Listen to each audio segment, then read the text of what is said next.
നമുക്കിന്ന് വീട് മൊത്തത്തിലൊന്ന് കത്തിച്ചാലോ? ഇത് വേറെ ഒന്നുമല്ല കേട്ടോ, കുറച്ച് കുമിഞ്ചാനൊന്ന് പൊയ്ക്കാൻ പോവാണേ, അതിന്റെ ചിരട്ട കത്തിക്കലാണ് ഈ കാണുന്നത്. ഭയങ്കര ഒരു നെഗറ്റീവ് ആയിട്ടൊക്കെ തോന്നുന്ന ടൈമിൽ ഈ ഒരു സംഭവം വീട് മൊത്തത്തിൽ ഒന്ന് കാണിച്ചു കഴിഞ്ഞാൽ ഒരു പോസിറ്റീവ് എനർജി ഒക്കെ കിട്ടും കേട്ടോ. അടുത്തതായിട്ട് നമ്മുടെ ആന്ധ്ര സ്റ്റൈൽ പല്ലിപ്പൊടി ഉണ്ടാക്കലാണ് കേട്ടോ പണി. പല്ലിയോ? നമ്മുടെ പല്ലി അല്ല കേട്ടോ, ഇത് ഐറ്റം വേറെ ആണ് കേട്ടോ. നമ്മുടെ ഈ ദോശ ഇഡ്ലി പൊടിയൊക്കെ ഇല്ലേ, അതേപോലെ തന്നെ ഇതൊരു മൾട്ടി പർപ്പസ് ആയിട്ടുള്ള പൊടിയാണ് കേട്ടോ.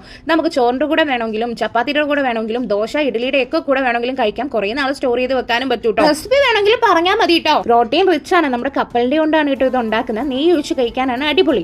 ഇതൊക്കെ കഴിഞ്ഞിട്ട് ഞങ്ങൾ ഒന്ന് പുറത്തോട്ട് പോയി കുറച്ച് പാത്രങ്ങളും കാര്യങ്ങളൊക്കെ വാങ്ങാനുണ്ടായിരുന്നു കേട്ടോ. അപ്പൊ അതിനായിട്ടൊന്ന് പോയതാണ്. അങ്ങനെ ആ പർച്ചേസ് ഒക്കെ കഴിഞ്ഞു. അപ്പൊ പിന്നെ എന്തായാലും കൊല്ലത്ത് പോയതല്ലേ, അപ്പൊ നമ്മൾ നമ്മുടെ ബീച്ചിലൊന്ന് കയറണമല്ലോ. ഇപ്പോഴാണെങ്കിൽ ചെറിയ രീതിയിൽ മഴ ആയതൊക്കെ കൊണ്ട് തന്നെ നല്ല രസമാണ് കേട്ടോ ക്ലൈമറ്റ്.